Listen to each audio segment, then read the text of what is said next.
कथाओं का प्रारंभ हम करते हैं ध्रुव प्रसंग से। कहते हैं कि मनु महाराज और शत्रुपा, इनकी 3 पुत्रियां हुई। नाम था आकृति, देवहूति और प्रसूति। ये 3 पुत्रियां और इनके 2 पुत्र हुए, उत्तानपाद और प्रियव्रत। ये 2 पुत्र हैं। और देखिए, जब इस संसार की सृष्टि हुई तो सबसे पहले ब्रह्मा जी हुए। ब्रह्मा जी ने सृष्टि करी और फिर ब्रह्मा जी ने सोचा कि हमें मैथुनी सृष्टि का निर्माण करना है। तो कहते हैं कि एक जोड़ा उत्पन्न हुआ और वो जो जोड़ा था वो थे मनु और शत्रुपा।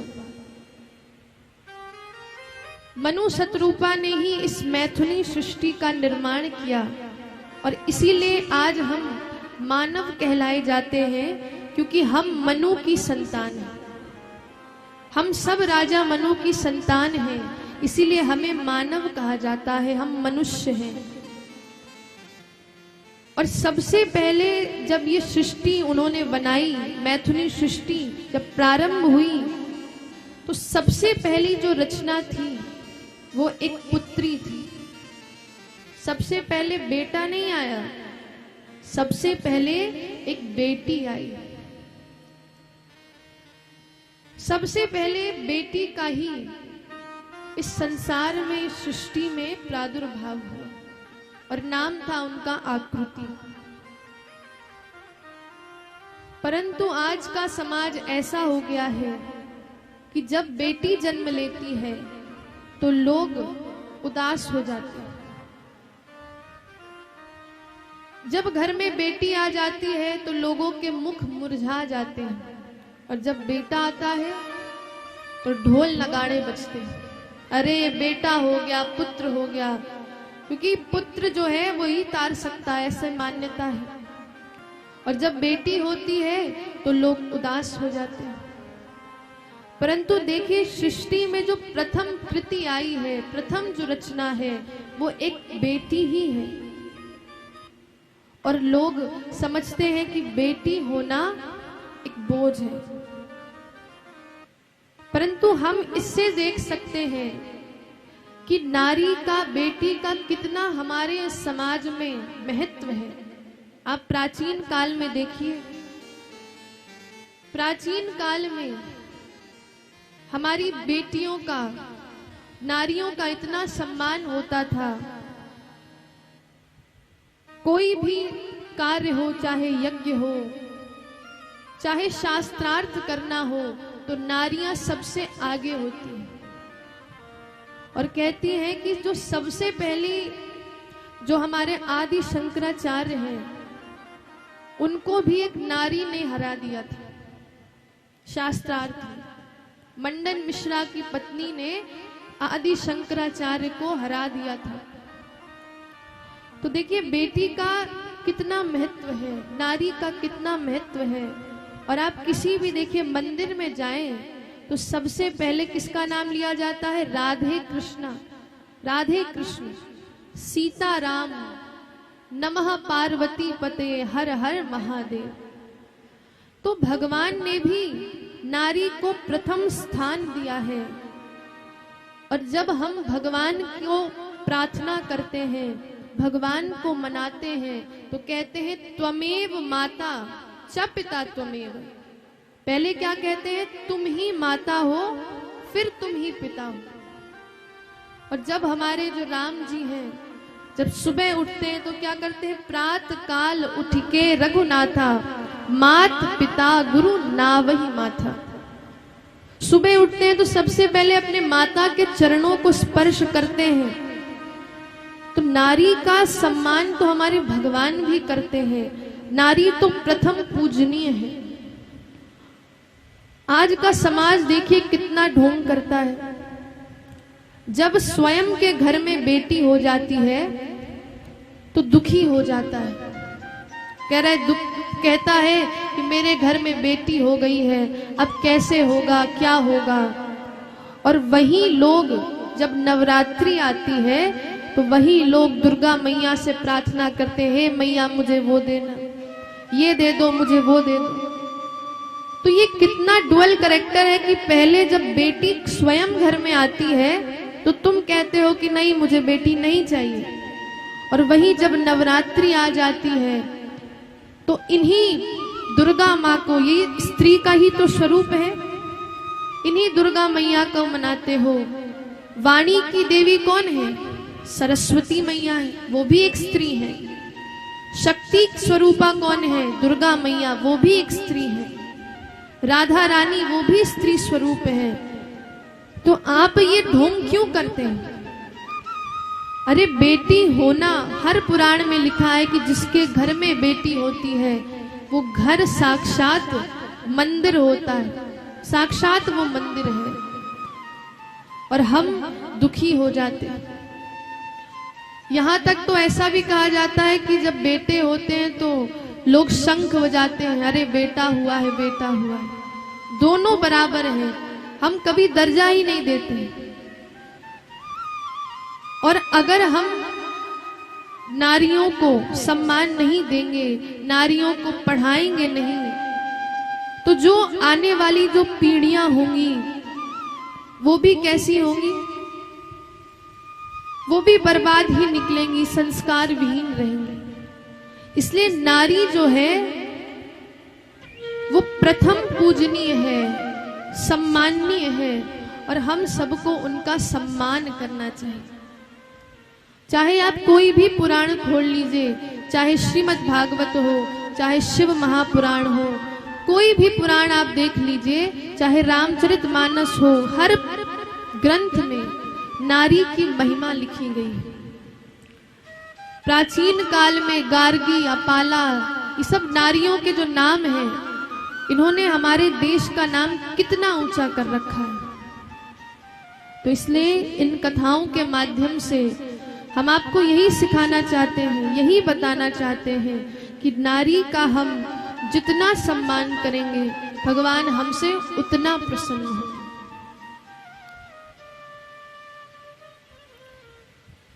तो इस प्रकार से जो सर्वप्रथम रचना है, वो कृति है, वो आकृति ही माता है।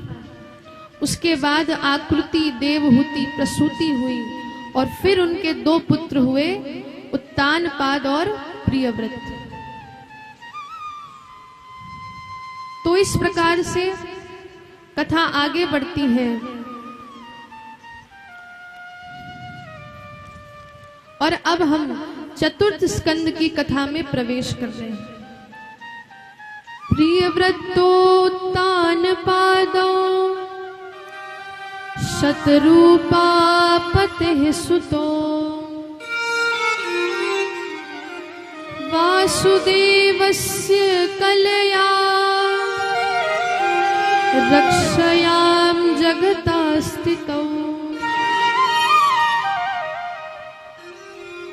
कहते हैं कि प्रियव्रतौ उत्तानपादौ शतरूपा पतिः स्थितौ। इन दोनों के ही पुत्र हुए, प्रियव्रत और उत्तानपाद। तो हम दोनों के ही वंश के विषय में जानेंगे। सबसे पहले हम राजा प्रियव्रत की वंश परंपरा की ओर चलते हैं। कहते हैं कि राजा प्रियव्रत, इनका नाम ही क्या है? प्रियव्रत, अर्थात जिन्होंने अपने जीवन में प्रिय प्रतिज्ञा ले ली है, वही कौन है? प्रियव्रत।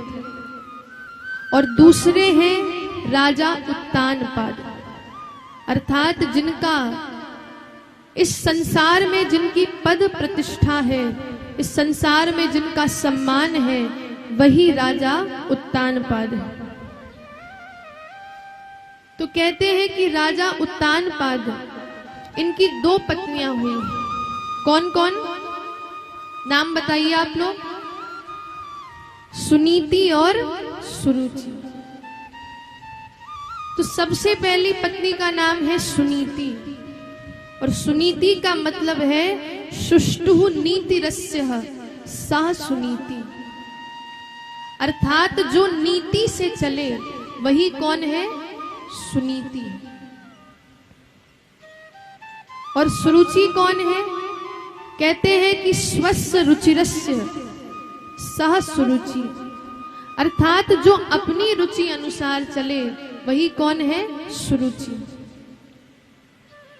और आज इस संसार में, समाज में भी दो प्रकार की ही नारियां हैं। एक कौन है? सुनीति है, जो नीति से चलती है, शास्त्रों के अनुसार चलती है। और दूसरी कौन है? सुरुचि है, जो अपने मन मुताबिक काम करती है, जो मन आया वो करती है। और सुनीति कैसी होती है? वो शास्त्र के हिसाब से चलती है। शास्त्र में लिखा जाता है कि कथा सुननी चाहिए तो वो कथा में आती है, सत्संग में जाना चाहिए वो सत्संग में जाती है। और जो सुरुचि होती है वो अपने घर को बांध कर नहीं रखती। वो कहाँ जाती है? वो किटी पार्टी में चली जाती है। उसको कथा से मतलब नहीं होता। कथा चल रही है एसपीआर में, उसको मतलब नहीं है। उसको तो भैया अपनी किटी पार्टी से मतलब है कि हमें कथा से कोई नहीं मतलब, हम तो जाएंगे आराम से किटी पार्टी। तो वो कौन होती है? सुरुचि होती है। न सास की मानती है, न घर की मानती है, बस अपने ही भ्रमण में वो लगी रहती है। तो आप तो कौन हुई? आप तो सुनीति है, क्योंकि आप सब क्या? कथा में आई हैं। आप सब नीति के अनुसार चल रही है, तो आप लोग कौन हुई? सुनीति हुई। तो ये दोनों उनकी पत्नियां हैं राजा उत्तानपाद की। परंतु देखिए, जो राजा उत्तानपाद है वो प्रेम करता है सुरुचि से। और इसको भी हम देखें कि आज के समाज में लोगों को नीति पसंद नहीं आती। आज के समाज को तो ऐसे लोग पसंद हैं जो अपनी रुचि के अनुसार चलते हैं। इसलिए राजा को भी कौन पसंद है? सुरुचि पसंद है। बड़ी सुंदर है, इतनी सुंदर है कि राजा ने सुनीति को अपने महल से हटा करके उसको दूसरा एक स्थान दे दिया रहने के लिए।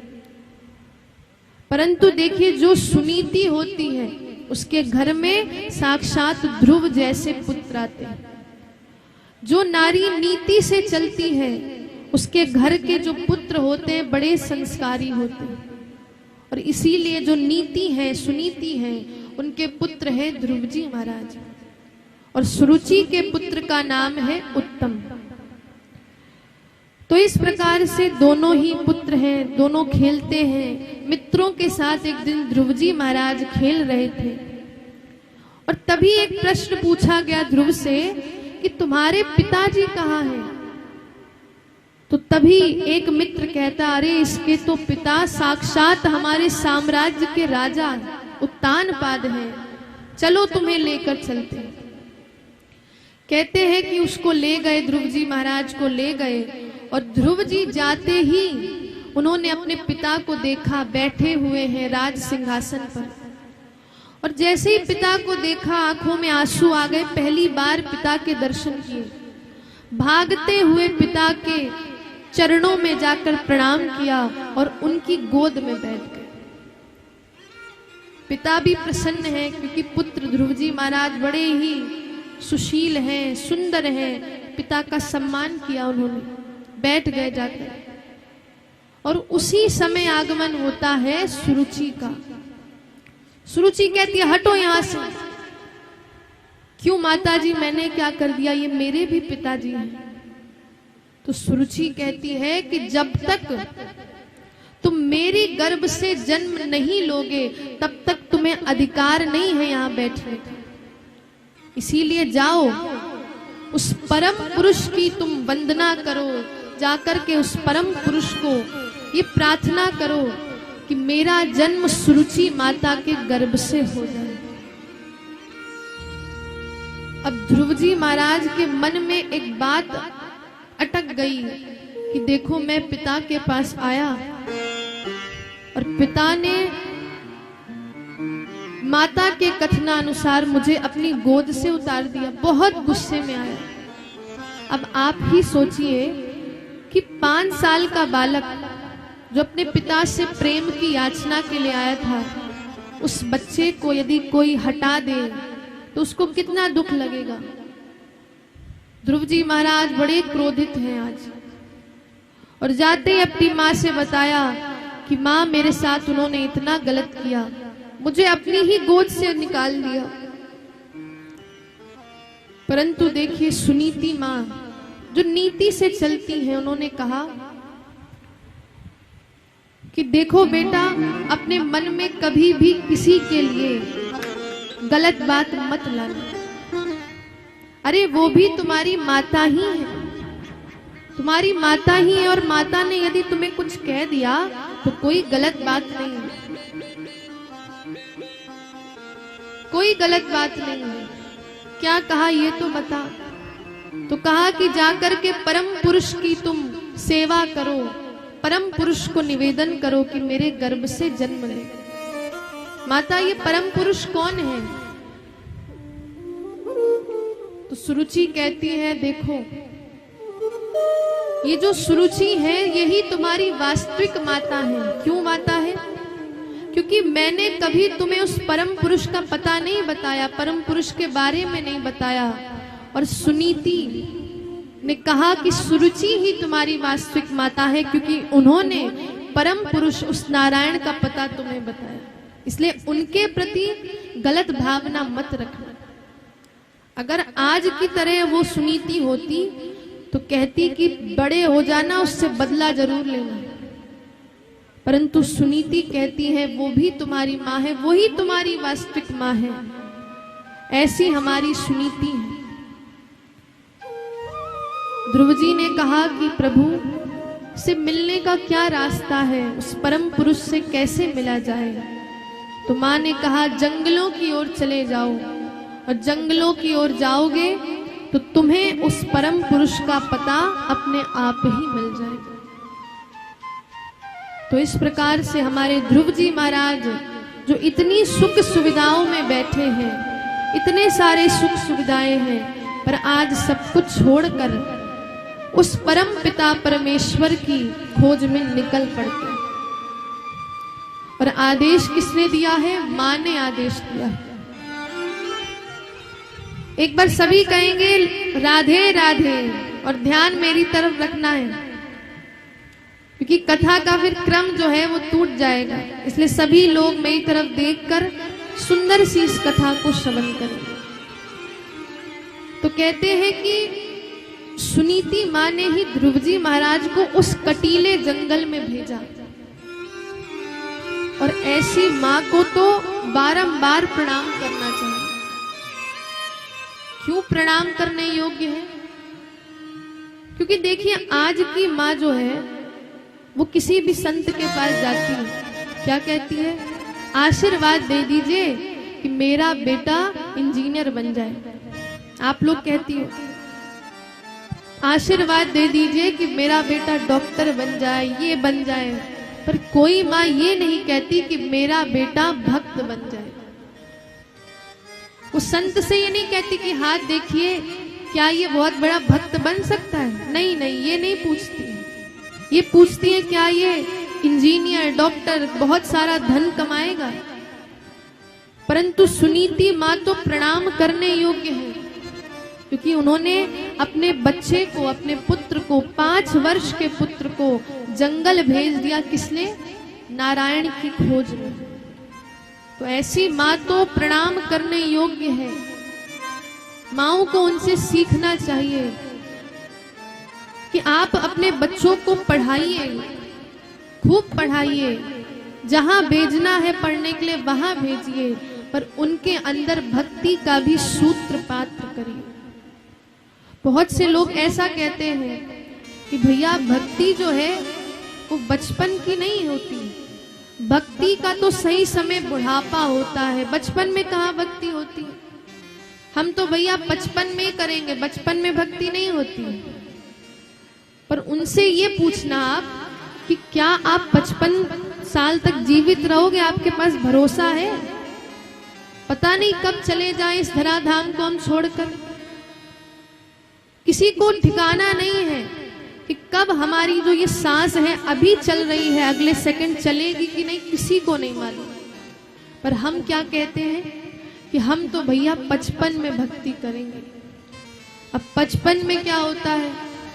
दांत भी बेचारे कमजोर हो जाते हैं, खाना भी नहीं खा पाते हैं, बाल सफेद हो जाते हैं, तो लोग कहते कोई बात नहीं, गार्नियर लगा लेंगे, डाई लगा लेंगे।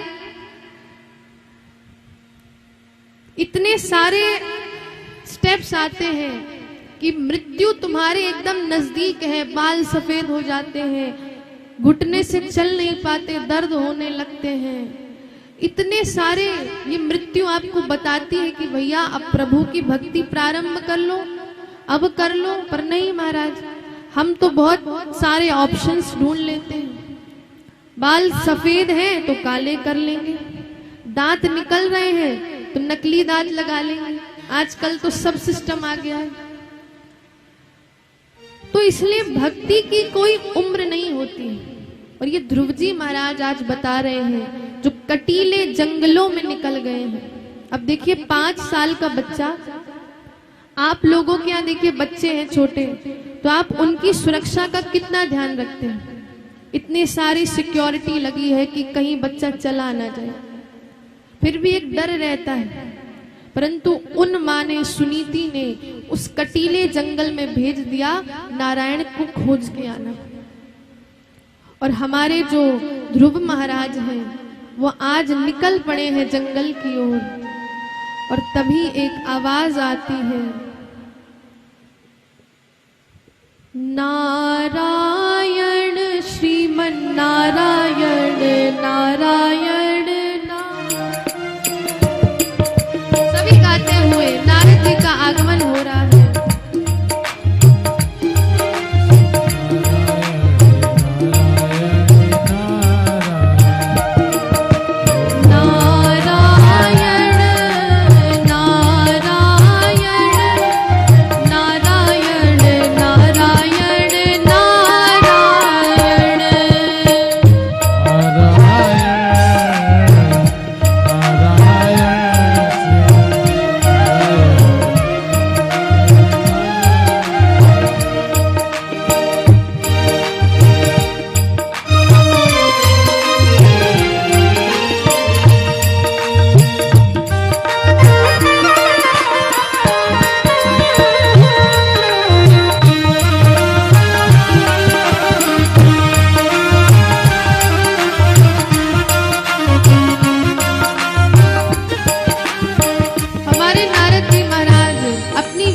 लेकर उस जंगल की ओर जा रहे हैं। और ध्रुव जी महाराज उस नारायण संगीत को सुनते हुए नारद जी महाराज के समक्ष जाते हैं। और हमारे नारद जी अपनी वीणा को बजाते हुए कहते हैं, नारायण नारायण नारायण नारायण नारायण। सभी गाएं।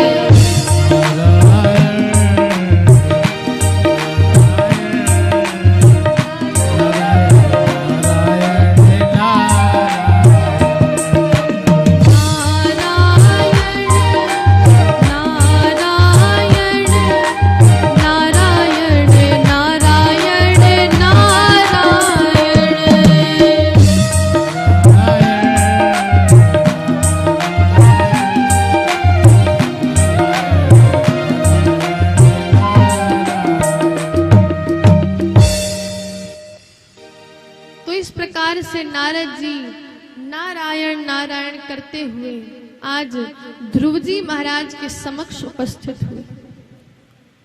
ध्रुव जी महाराज ने देखा कि साक्षात गुरु रूप में नारद जी आज आए हैं। और नारद जी ने देखा कि ये बालक इतना सुंदर है और ये साक्षात नारायण को खोजने आया है। इसलिए पूछा, बालक तुम क्यों चाहते हो कि तुम्हें भगवान मिल जाए? ध्रुव ने कहा, प्रभु मुझे अभी कामना है कि मैं अपने पिता की गोद में बैठ जाऊं। तो माँ ने कहा, अगर पिता की गोद में बैठना है तो उस परम पिता परमेश्वर की तपस्या करो। इसलिए प्रभु आप मुझे कोई मंत्र दे दीजिए, ऐसा मंत्र जिससे साक्षात वो परम पिता मुझे मिल जाए। कहते हैं नारद जी ने पहले परीक्षा ली, कहा कि तुम कहाँ राज घराने के बालक हो, सुकोमल हो, और तुम यहाँ जंगल में तपस्या करोगे? जाओ, अभी वापस लौट जाओ, अभी भी समय है। परंतु ध्रुव महाराज ने कहा कि मैं अब यहाँ पर प्रवेश मैंने कर लिया है, तो अब पीछे नहीं मुड़ूंगा। चाहे जितनी भी कठिनाइयां आ जाएं, जितने कांटे आ जाएं, पर मैं भक्ति के रास्ते में अब चला हूं तो वापस नहीं मुड़ूंगा। और वास्तविकता में जब कोई व्यक्ति कृष्ण भक्ति में, श्री राधा रानी की भक्ति में प्रवेश करता है तो बड़ी मुश्किलें आती हैं। और सबसे पहली तो मुश्किल कौन होते हैं? अपने ही घर वाले। आप जरा सा भगवान की भक्ति कर लो, उनका नाम जप कर लो, तो ये सबसे पहले ये घर वाले ही बोलते हैं, अरे क्या कर रही हो, टाइम वेस्ट है ये सब। ये घर वाले ही पहला जो कांटा होते, घर वाले आपके होते, जो भक्ति नहीं करने देते। जैसे हमारी जो मीराबाई है, मीराबाई जी ने जब भगवान की भक्ति में प्रवेश किया, ससुराल वालों को मालूम चला कि ये जो मीरा है ये कृष्ण भक्त है, कृष्ण के भजनों में नाचती है, तो कहते हैं उनकी ही जो सासू माँ है वही खूब गालियां देती थी। जब पहली बार जब बहू आती है तो कुल देवी की पूजा होती है, ये परंपरा है। तो मीराबाई जब बहू बनकर आई तो मीराबाई से भी कहा कि आप कुल देवी की पूजा करिए। सासू माँ है, ननद है, सब लोग हैं, सब ने कहा कुल देवी की पूजा करिए। मीराबाई ने कहा कि मेरे लिए सब कुछ मेरे आराध्य वो गिरधर गोपाल है, दूसरा कोई नहीं है, मेरे तो गिरधर गोपाल। और आपने देखा होगा कि जो मीराबाई है वो हमेशा गिरधर गोपाल ही कहती है। वो गोपाल, वो कन्हैया जिन्होंने गिरवर उठाया है। कभी वो माखन चुरैया नहीं कहती, कभी वो नंदलाल नहीं कहती, वो हमेशा क्या कहती है, मेरे तो गिरधर गोपाल। और इसके पीछे भी कथा आती है कि जो मीराबाई है इस कलयुग में मीरा बनकर आई है, परंतु इसके पूर्व द्वापर में ही ये जो मीराबाई है, भगवान कृष्ण जब गोकुल में निवास करते थे, वृंदावन में रहते थे, तो ये एक सखी के रूप में इनका जन्म हुआ था। एक सखी थी, और कहाँ की थी? बरसाने की सखी थी। तो देखिए पहले के काल में ये होता था कि बेटियों का विवाह जल्दी कर देते थे, बचपन में ही बेटी का विवाह हो जाता था, और जब वो बड़ी हो जाती थी तो गौना लेकर आते थे, और फिर जो पति है वो अपनी पत्नी को ले जाता अपने ही घर में। तो मीराबाई जो पहले सखी थी बरसाने की, तो उनका जो विवाह है वो ठाकुर जी के ही एक सखा से हो गया था। और हमारे ठाकुर जी के जो मित्र थे वो हर उम्र के थे, चाहे छोटा हो चाहे बड़ा हो। तो वो जो सखा था ठाकुर जी का, वो उम्र में उनसे बड़ा था, और इसका विवाह उसी बरसाने वाली सखी से हो गया। तो अब गौना लेकर आए तो माँ ने एक चेतावनी दे दी। माँ ने कहा कि बेटी अपना जो घूंघट है, एक नंदगांव में एक कन्हैया नाम का छोरा रहे, उस छोरे को अपना मुख कभी मत दिखाना। सखी ने कहा क्यों ना दिखाना? तो कहा वो ऐसा है कि अगर तूने एक बार उनको देख लिया, उसको देख लिया, तो तू सब कुछ भूल जावेगी। ऐसा है वो कान्हा, इसीलिए उसको देखना नहीं, और जब भी वो तेरे सामने आए तो घूंघट डाल लेना। अब माँ ने कही है तो बात तो माननी पड़ेगी। तो वही जो सखा है वो अपनी पत्नी को लेकर नंदगांव में आ रहा था। तो बीच में ही ठाकुर जी मिल गए। ठाकुर जी ने कहा कि क्यों रे भैया, कहाँ जा रहे हो, ये कौन है? तो सखा ने कहा अरे ये तेरी भाभी है, बड़ी सुंदर है। तो लाला ने कहा कि मोको भी दिखाई दे। अब लाला कूद के गए और जैसे ही देखने वाले थे, अरे भाभी जरा चेहरा तो दिखा दे। अब भाभी ने घूंघट जो है नीचे कर लिया और इशारा करती है नहीं दिखा सकती। ठाकुर जी ने कहा अरे भाभी एक बार दिखा दे। पति ने भी कहा दिखा दे, पर उस सखी ने नहीं दिखाया। और आज ठाकुर जी कहते हैं कि आज तू मुझे नहीं दिखा रही अपना चेहरा, एक दिन ऐसा आएगा कि तू तरस जाएगी पर मैं तेरा चेहरा नहीं देखूंगा। अब समय बीता और जब इंद्र ने मूसलाधार बारिश कर दी थी, तो उस समय पूरा जो गांव है वो उसी गोवर्धन के नीचे आ गया था। तो हमारे ठाकुर जी ने छोटी सी उंगली में गिरिवर उठाया था। गिरिवर उठाते हुए सारे जितने भी सखा हैं, गोप ग्वाल हैं, वो सब ठाकुर जी के बारे में कह रहे थे। अरे ये हमारे कन्हैया ने तो इतने बड़े गोवर्धन को उठा लिया। अरे हमारा लाला तो इतना प्यारा है, इतना शक्तिशाली। और सभी लाला के बारे में कह रहे हैं। अब वो जो सखी है वो सोच रही है कौन है, और हल्का हल्का उसको अपने घूंघट से दिख रहा था। और कहते हैं कि एक सखी ने कहा कि तू भी तो चेहरा देख ले उसका, इतना सुंदर सलोना है, एक बार तू भी देख ले सखी। और कहते हैं कि उसने जैसे ही घूंघट अपना उठाया, अरे देख कर दीवानी हो गई, देख कर दीवानी हो गई। आंखों से आंसू निकलने लगे और अपनी माँ को कोसने लगे कि माँ तूने मुझसे ऐसा अपराध करा दिया। इतना सुंदर श्याम सलोना, उसको देखने के लिए मना किया था। फूट फूट कर रोने लगती हैं। और कहते हैं कुछ समय बाद वही जो बरसाने की सखी है वो ठाकुर जी के पास आई और कन्हैया से कहती है कन्हैया एक बार मुझको भी देख ले, एक बार देख ले। तो ठाकुर जी ने कहा कि तुमने मेरा अपमान किया था तो इस शरीर में मैं तुम्हें नहीं देख सकता, नहीं देखूंगा, क्योंकि अपमान कर दिया है इसलिए नहीं देखूंगा। इसलिए अगले जन्म में जब तुम फिर से आओगी तब साक्षात मेरा जो रूप है वो तुम्हें दिखाई देगा। पर मीराबाई जो पहले सखी थी उन्होंने एक बात कही थी कि देखो मैं अगले जन्म में आऊंगी तो, पर मैं ऐसी नारी, ऐसी स्त्री बनना चाहती हूँ कि जिसे कोई भी किसी भी प्रकार की लोक लज्जा से फिर फर्क नहीं पड़ता, मुझे ऐसी स्त्री बनाना। तो कहते हैं वही बरसाने की सखी मीराबाई बनकर आई। और मीराबाई ने जैसे ही बचपन में ठाकुर जी का वो स्वरूप देखा तो उन्होंने यही भाव किया, उनको सारी जो स्मृति थी पूर्व की याद आ गई और इसीलिए वो गाती हैं।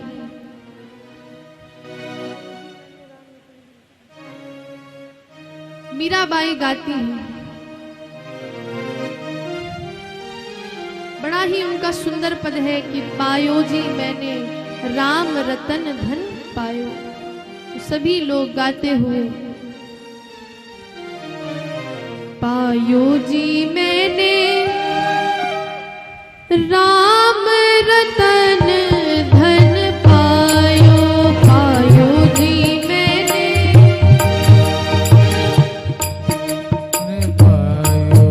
पायो जी मैंने राम रतन धन पायो।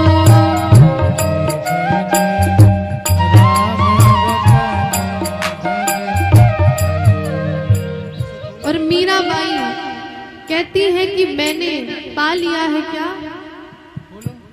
हेलो हेलो राधे श्याम श्री राधे और खोलो राधे श्याम श्री बस। पायो जी मैंने राम रतन धन पायो, पायो जी मैंने राम रतन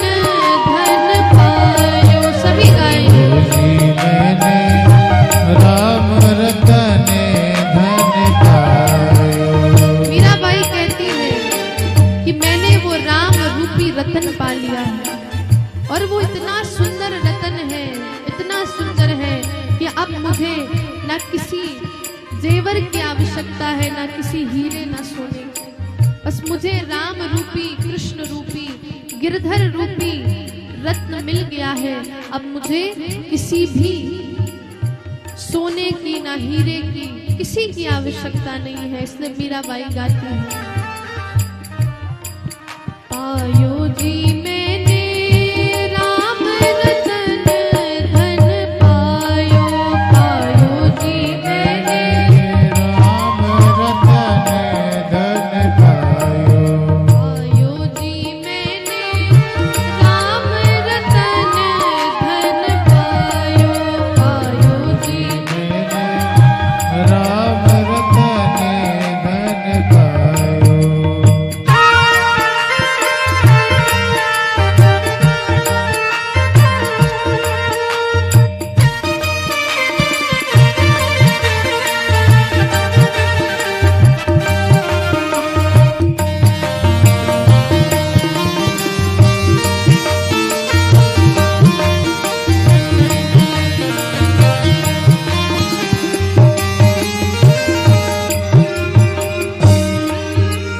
और कहती हैं कि ये जो राम रूपी रतन है, ये जो हमारे कान्हा है, ये मुझे कैसे मिले हैं।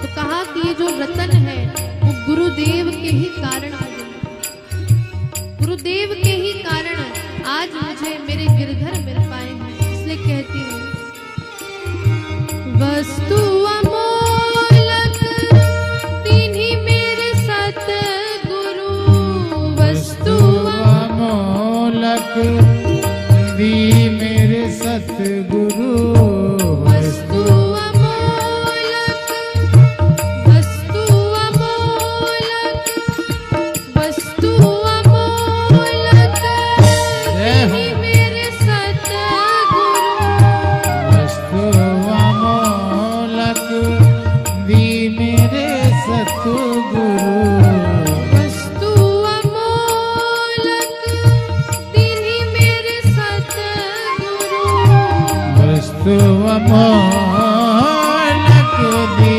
मेरे सतगुरु, कृपा करे अपनायो, कृपा करे अपनायो। जी मैंने राम रतन धन पायो। सभी गाते हुए, जी में राम रतन धन पायो।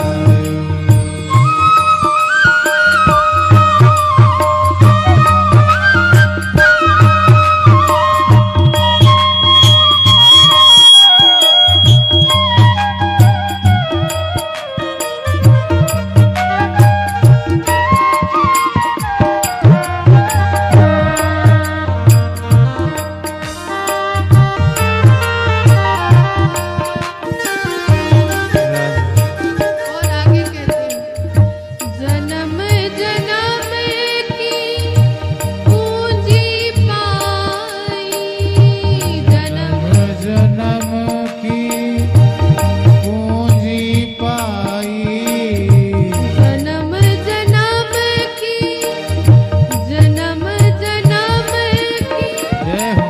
जन्म जन्म की पूंजी पाई, जन्म जन्म की पूंजी पाई,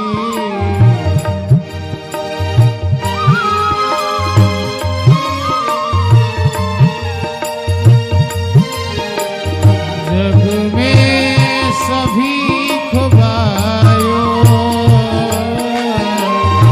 जग में सभी खुबायो, मैंने राम रतन धन पायो। सभी दोनों हाथ उठाकर भगवान से कहें, ये मीराबाई का सबसे सुंदर पद है। खर्चे ना फूटे, चोर ना लूटे, खर्चे ना फूटे, चोर ना लूटे, चोर ना लूटे,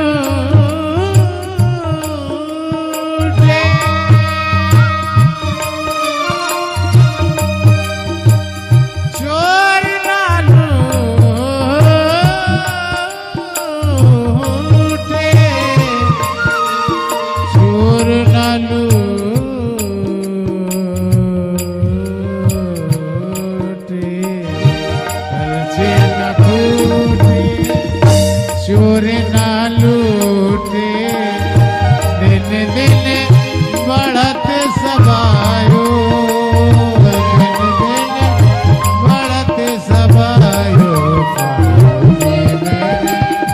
राम रतन धन पायो जी मैंने, राम रतन धन पायो जी मैंने, राम रतन धन पायो जी मैंने, राम रतन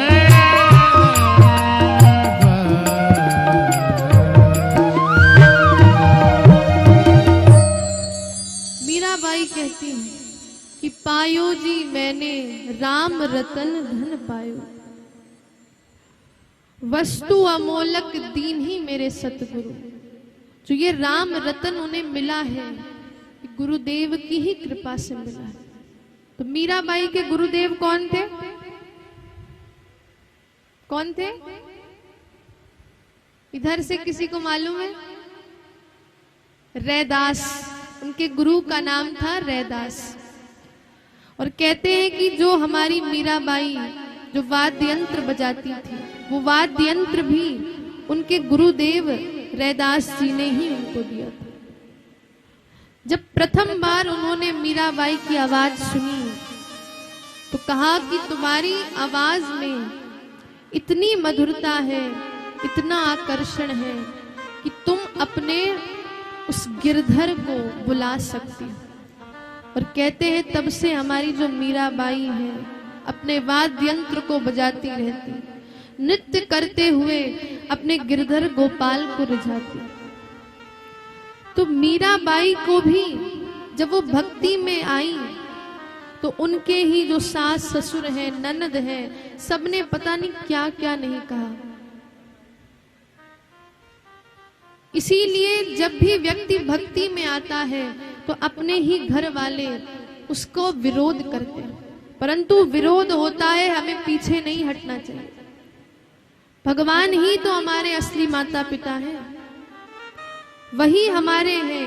इसलिए उनकी भक्ति से कभी भी घबराना नहीं, कभी डरना नहीं, कभी पीछे मत हट जाना। क्योंकि जिस दिन हम अपनी शर्म सब बेच देते हैं, भगवान के लिए सब कुछ लोक लज्जा छोड़ देते हैं, तो जैसे मीराबाई ठाकुर जी के विग्रह में समा गई, शरीर समा गई, तो वैसे हम भी प्रभु के चरणों में चले जाएंगे। बस मीराबाई जैसा भाव होना चाहिए। किसी भी प्रकार का जो भाव है, किसी भी प्रकार का रिश्ता हम गोविंद से जोड़ सकते हैं। तो ध्रुव जी महाराज जैसे ही उस कटीले जंगलों में गए, नारद जी ने परीक्षा ली, परीक्षा में पास हो गए। और नारद जी ने फिर उनको 12 मंत्र दिया, ओम नमो भगवते वासुदेवाय। ये 12 अक्षर का मंत्र कहते हैं जो भी लेता है उसको साक्षात गोविंद की प्राप्ति हो जाती है। ध्रुव जी महाराज ने कहते हैं 5 महीने तक मधुवन में आकर इस सुंदर 12 मंत्र का जाप किया। और 5 महीने जैसे ही पूर्ण हुए, भूख प्यास सब कुछ छूट गई। ना अब खाने का होश है, ना जल पीने का होश है। और ऐसे प्राणायाम चढ़ाया ऊपर कि एक दिन पूरा जो ब्रह्मांड है वो कंपायमान होने लगता है। सारे देवता प्रभु के पास गए, कहा प्रभु आपका एक भक्त है जो आपको कब से पुकार रहा है, जाइए वरना ये पूरा जो संसार है वो कंपायमान होकर नष्ट हो जाएगा। हे प्रभु आप जाइए। तो कहते हैं साक्षात हमारे नारायण चतुर्भुज रूप लेकर ध्रुव जी महाराज के पास गए और कहा पुत्र आंखें खोलो। तो जैसे ही आंखें खोली, चतुर्भुजधारी गोविंद उनके सामने प्रकट हो गए। बोलिए गोविंद भगवान की जय हो। तो अब जैसे ही गोविंद को देखा तो प्रभु ने कहा क्या कामना है तुम्हारी, क्या चाहिए? तो ध्रुव जी कहते हैं कि पहले तो कामना थी कि मुझे ये मिल जाए, मुझे वो मिल जाए, पर आज आपके दर्शन कर लिए हैं, आपको देख लिया है, अब कोई कामना शेष नहीं। अब मुझे कुछ भी नहीं चाहिए, अब मुझे आप मिल गए हो, अब किसी चीज की कामना नहीं। फिर ध्रुव जी महाराज ने स्तुति करी। कहते हैं स्तुति सुंदर सी करी कि यो अंतः प्रविश्य मम वाचि माम प्रसुप्ताम। इतनी सुंदर स्तुति करी और उसके बाद ठाकुर जी ने कहा कि तुम मेरे चरणों में आए हो तो कुछ ना कुछ मांगना ही पड़ेगा। तो इस प्रकार से कहते हैं 36,000 वर्ष तक ध्रुव जी महाराज ने सुंदर सा राज्य किया और 36,000 वर्षों के बाद मृत्यु पर पैर रखकर, मृत्यु के ऊपर पैर रखकर हमारे ध्रुव जी महाराज आज भी ध्रुव तारे के रूप में आज भी हम सबको दर्शन देते हैं। ऐसे हमारे ध्रुव जी महाराज का चरित्र है। बोलिए ध्रुव जी महाराज की। तो इस प्रकार से ध्रुव भगवान का जो चरित्र है, भगवान के भक्त का चरित्र है, वो यही बताता है कि भगवान की भक्ति की कोई सीमा नहीं है, कोई उम्र नहीं है। आप बचपन से ही भगवान के नाम को जपिए, भगवान की भक्ति करिए। ये ध्रुव जी महाराज का चरित्र हमें सिखा रहा है। तो आइए ध्रुव जी महाराज के चरित्र को प्रणाम करते हुए अब आगे की कथा में हम प्रवेश करते हैं। तो कहते हैं कि जो ध्रुव जी महाराज हैं, उन्होंने हम सभी भक्तों को यही समझाया कि भगवान के पास जाओ तो कोई कामना लेकर नहीं। और देखिए जब भी आप मंदिर जाएं तो भगवान से यही कहिए कि जेहि विधि नाथ होय हित मोरा, करहूं सुबेगी दास में तोरा। क्योंकि भगवान के सामने यही कहिए कि मैं प्रभु आपका दास हूं और जैसे मेरा हित हो आप उसी को करिए, अपनी तरफ से मत मांगिए। उनसे कहिए कि जेहि विधि होय नाथ हित मोरा, जेहि विधि होय नाथ हित मोरा, जेहि विधि होय नाथ हित मोरा, करहूं सुबेगी दास में तोरा, हो सुबेग दास में तोरा, जेहि विधि होत नाथ हित मोरा, जेहि विधि होय नाथ हित मोरा, करहूं सुबेगी दास में तोरा, करहूं दास में तोरा। श्री राम जय राम जय जय राम, राम जय जय राम,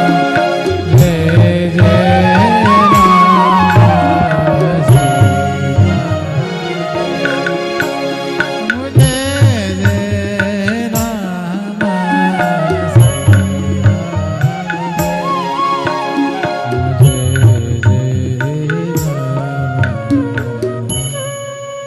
तो प्रभु से यही चौपाई कहिए जब भी मंदिर जाइए कि जेहि विधि नाथ होय हित मोरा, करहूं सुबेगी दास में तोरा। प्रभु से यही कहिए और देखिएगा प्रभु आप पर कैसी कृपा बरसाएंगे। तो इस प्रकार ध्रुव जी महाराज ने भक्ति के विषय में हम सभी जीवों को अवगत कराया। और अब वर्णन आता है कि 28 प्रकार के नरक होते हैं। व्यक्ति जैसे जैसे पाप करता है उसे उस हिसाब से दंड मिलता है। अब उदाहरण देखिए, लीजिए हम उदाहरण देखते हैं कि जैसे आपके घर में डस्टिंग का कपड़ा होता है, आप डस्टिंग जिससे करते हैं, तो जब वो गंदा हो जाता है धूल से तो आप क्या करते हो? पानी से धो देते हो, पानी से धो देते हो, वो साफ हो जाता है। फिर उसके बाद जो पोछे का कपड़ा जिससे पोछा लगता है वो गंदा हो जाता है, तो उसको किससे साफ करते हो? उसको सर्फ उसमें यूज करते हो, और जो मुगरी होती है उससे मारते हो, पीटते हो, तब उसको साफ करते हो। और फिर तीसरा कपड़ा होता है जिससे हम रसोई साफ करते हैं। रसोई जिससे साफ करते हैं उसमें चिकनाई लग जाती है, उसमें बड़ी गंदगी लग जाती है, तो उसको कैसे साफ करते हो? उबाल कर पानी खौलाते हो, उसमें डालते हो। ऐसा ही करते होंगे आप लोग। और जब उबालते हैं तो क्या होता है? वो साफ हो जाता है। वैसे ही हमारे साथ भी होता है। जैसे डस्टिंग का कपड़ा है, वो सिर्फ उसमें धूल लगी है तो उसको पानी से धोया, साफ हो गया। तो वैसे ही अगर छोटे दंड किए हैं, छोटे पाप करे हैं, तो छोटा ही हमें दंड मिलेगा। और अगर जैसे पोछे का कपड़ा होता है, उसको जैसे जोर जोर से निचोड़ा जाता है, फिर हम भी जब ऊपर जाते हैं हमारे साथ भी वही होता है। और जो सबसे बड़ा फिर जो रसोई का कपड़ा होता है, उसको तो गरम गरम पानी में खौलाया जाता है, तब कहीं वो शुद्ध साफ होता है। वैसे ही यदि हम उतने बड़े बड़े पाप करेंगे तो हमें भी फिर खौलाया जाएगा। तो इसलिए जैसा हम करेंगे उसी प्रकार से हमें दंड मिलेगा। और हमारे शास्त्रों में 28 प्रकार के नरकों का वर्णन आया है कि जैसे आप पाप करोगे आपको उस नरक में भेज दिया जाएगा। अब देखिए यहाँ पर क्या होता है, इस संसार में अगर आप दंड करोगे, छोटा करोगे तो थोड़ी देर के लिए जेल में जाओगे, बड़ा करोगे तो उम्र कैद हो जाएगी, और बहुत बड़ा करोगे तो फांसी हो जाएगी। यही है आज का दंड विधान। तो यहाँ पर हम सजा से बच भी सकते हैं, मृत्यु हो जाएगी तो सजा नहीं मिलेगी, परंतु जब ऊपर का दंड मिलता है तो फिर वहां पर मरने का कोई ऑप्शन नहीं है। वहां पर अगर आपने बहुत बड़ा पाप किया है, अगर आपको फिर दंड मिलना होगा कि फिर आप उससे बच नहीं सकते हो, बिल्कुल नहीं बचा जा सकता है। इसीलिए हमें जो कर्म है उन कर्मों को हमें देखना चाहिए, हम कैसे कर्म कर रहे हैं। अपने कर्मों को देखिए कि हम कैसे कर्म कर रहे हैं, अच्छे या बुरे, उसका अवलोकन करिए। रात में जब आप सोने जाइए तो देखिए क्या कैसे कर्म मैंने किए, अच्छे बुरे।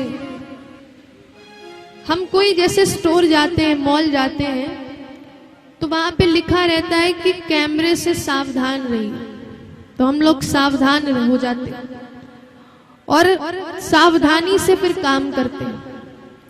पर हम ये भूल जाते हैं कि भगवान का जो कैमरा है वो तो हमें हमेशा देखता है, वो तो 24 घंटा देखता है, वो कभी बंद नहीं होता है। होता है क्या? कभी वो सूर्य बनकर हमें देख रहे हैं, कभी चंद्रमा बनकर, कभी हवा के रूप में, तो भगवान तो हमेशा हमें देखते हैं। तो इसीलिए ये हमेशा ध्यान रखिए कि चाहे लोग आपको देख रहे हैं चाहे नहीं देख रहे हैं, पर भगवान का कैमरा हमेशा चलता रहता है। आप छोटे से छोटा भी पाप करते हो वो ऊपर लिख जाता है। इसीलिए अपने कर्मों को देखिए, हम कैसा कर्म कर रहे हैं। इस प्रकार से 28 प्रकार के नरकों का वर्णन यहाँ पर किया है। और यदि हम यही चर्चा करते रहेंगे तो लाला का जन्म नहीं हो पाएगा। तो इसलिए 28 प्रकार के नरक हैं, बस आप यही जानिए और कोई भी आप बुरा कर्म ना करिए, यही आपसे निवेदन है। और अब हम षष्ठम स्कंद की कथा में चलते हैं। एक बार सभी लोग